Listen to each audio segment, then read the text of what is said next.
Tapi saya suka dengan seorang sahabat cerita tentang, semalam saya sebutkan IQ sama, tentang ada orang, saya jumpa orang yang dia ni orang Sabah. Pak dia dulu, tok dia dulu ni masuk Islam, lepas tu keluar Islam.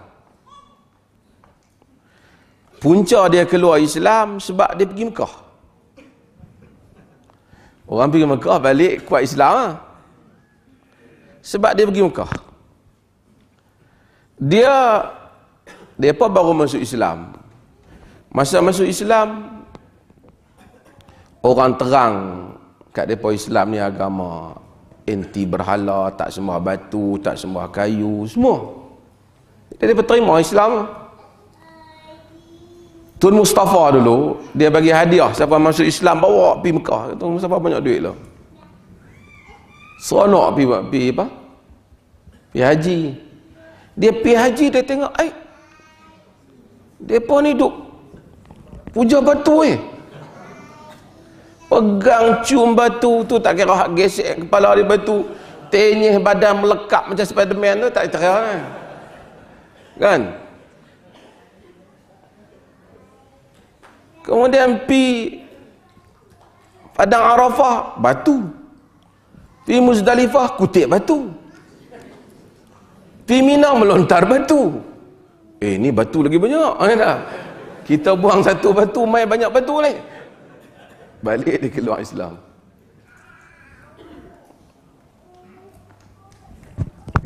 Ini bahaya bila kita tokok tambah agama. Kita tak fahamkan orang tentang agama. Betul lah kutip batu semua tu, tapi kita tak fahamkan konsep akidah kepada dia. Dia tak faham konsep akidah. Sebab itu bila orang mula buat haji, kita talbiah. Talbiah kita kata apa?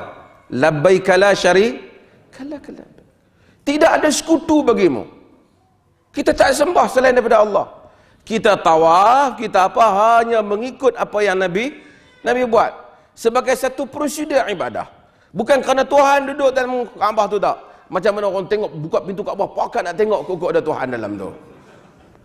Tak. Sebab itu Sayyidina Umar bila tengok Hajarul Aswad, inni la alam innaka la tadur wala tanfa'. Sesungguhnya aku tahu engkau tak memberi manfaat dan mudarat. Laula ra'aitu Rasulullah qabbalaka la uqabbiluk. Jika aku tak tengok Rasulullah cium, aku tak cium. Cium tu bukan cium nak ambil kesaktian. Tak. Tuhan di sini dengan Tuhan di Mekah, Tuhan yang sama. Cuma dia melimpahkan keberkatan dan lebihan keberkatan itu di sana. Seperti mana Tuhan Ramadan dan Tuhan Sya'ban sama saja.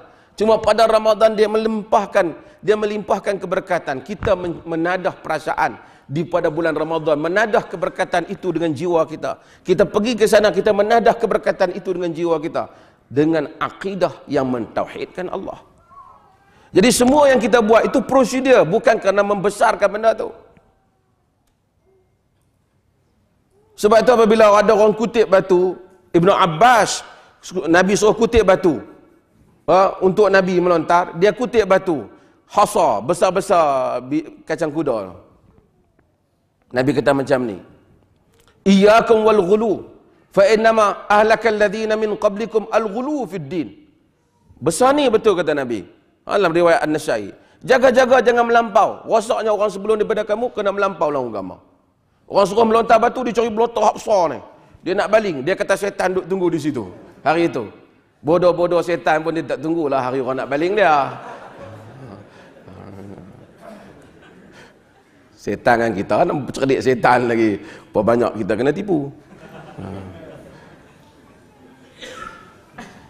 Dia kata hari, jadi dia bagi besar yang batu, bukan kena kepala setan, kena kepala Pakistan. Jadi sebab itu maka memahami yang Nabi buat itu sederhana dalam agama, memahami konsep beragama. Dan ini penting untuk memahami agama. Jika tidak, kita akan jadi salah tafsiran terhadap agama. Mudah-mudahan Allah Azza wa Jal selamatkan kita dan berikan kita fiqh fid din. Bahaya orang pergi kadang-kadang bawa orang pergi Mekah, dia bukan bagi orang lagi tauhid, bagi orang lagi pening. Suruh pergi orang pergi tunggu sana, pergi sini. Kadang-kadang kita tengok negeri yang main tak ada akidah. Dia tengok makam Ibrahim tu, dia peluk, dia cium, dia ambil serban, dia tenyih kat cermin tu. Agama tak ada penyembahan yang macam tu. Ni dia budaya ni kadang-kadang nak main pula. Ada orang kata dia balik bekas apa, pakak lah duk terpa nak pergi ke bekas tu. Kan? Nak cium lah nak ni. Akhirnya orang akan rasa ini agama bagaikan menyembah sesuatu selain daripada Allah. Ini bahaya ni. Toke-toke yang ada barang ni. Dia kata dia ada barang. Kita pun tak tahu barang dia ambil mana. Ramai orang dakwa sekarang ni, dia ada apa, rambut, kasut lah apa. Bagi tes DNA lah. Betul. Bagi tes DNA. Oh, dia kata tak boleh tes. Tes dia akan jadi lain. Dia anjay kalau tes jadi hak saya punya.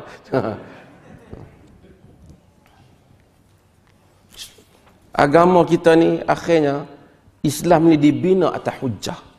Sehingga orang dengar agama ni, orang kata ini agama yang menasabah dengan akal. Inilah sebabnya tuan-tuan. Para nabi dulu, mukjizat mereka semua benda yang akal tak dapat capai. Allah angkat bukit Tur Sina. Angkat bukit Tur. Tengok. Terkejut orang Bani Israel. Sami'na wa ata'na. Kami dengar dan kami taat. Tuhan letak dia kata sami'na wa asayna. Kami dengar dan kami derhaka. Semua benda yang Allah bagi, tongkat Nabi Musa alaihi salam. Kalau tanya tak ada dah. Apa lagi? Nabi Isa alaihi salam menyembuhkan orang yang buta, orang yang sopak, menghidupkan orang yang mati. Banyak keajaiban. Tambah Nabi Musa lagi banyak. Hampirlah Quran tu jadi Musa. Sebab apa? Banyak cerita Musa dalam Quran. Kita baca Quran. Semua keajaiban Nabi Musa. Tak menjadi Bani Israel. Habis Nabi Musa, habislah mereka. Sebab dia mukjizatnya nak kena tengok dengan mata. Miracle yang ada pada Nabi Musa tu kita nak kena tengok. Bila dah tak tengok, kita hanya dengar khabar. Khabar ada orang percaya, ada orang tak percaya. Nabi kita Muhammad sallallahu alaihi wasallam, Allah tak bagi hak ni banyak kat dia. Dia pun minta supaya ada lan nu'mina laka hatta tafjura lana minal ardi yanbu'a. Kami tak beriman sehingga kau jadikan bumi ni keluar mata air.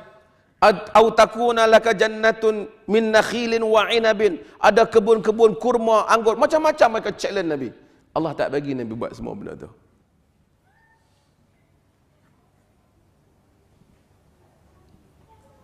Allah bagi Quran pada Nabi. Dengan Quran, mereka berfikir. Bukan saja mereka boleh berfikir, kita juga boleh berfikir. Kalau orang tanya mana mukjizat Musa, tongkat Musa. Mana mukjizat Isa? Nabi Isa menghidupkan orang yang mati, mencelikkan. Mana? Kan. It was. Dahulunya. Mana mukjizat Muhammad? Quran. Dan Quran masih membuktikan mukjizatnya. Bila kita baca, ia menundukkan akal dan perasaan kita. Ia membuktikan kebesaran.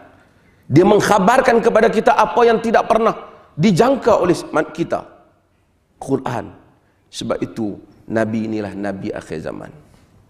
Tapi apabila ada orang dia nak ubah benda ni, dia suka nak cerita Nabi lahir dalam keadaan dah siap berkhatan. Itu jadi tajuk dia. Yang ni, itu yang dia jadi tajuk dia. Dia tak melihat nas. Benda itu kalau kita cerita, boleh untuk orang cerita lah. Riwayat-riwayat itu pun berbeza kedudukannya. Antara kuat dan lemah. Antara yang boleh dipegang dan tak boleh dipegang. Tapi apabila kita cerita penghujahan Quran, orang bukan Islam tak beriman kerana dengar cerita Nabi lahir dalam keadaan berkhatan. Aku masuk Islam. Tak.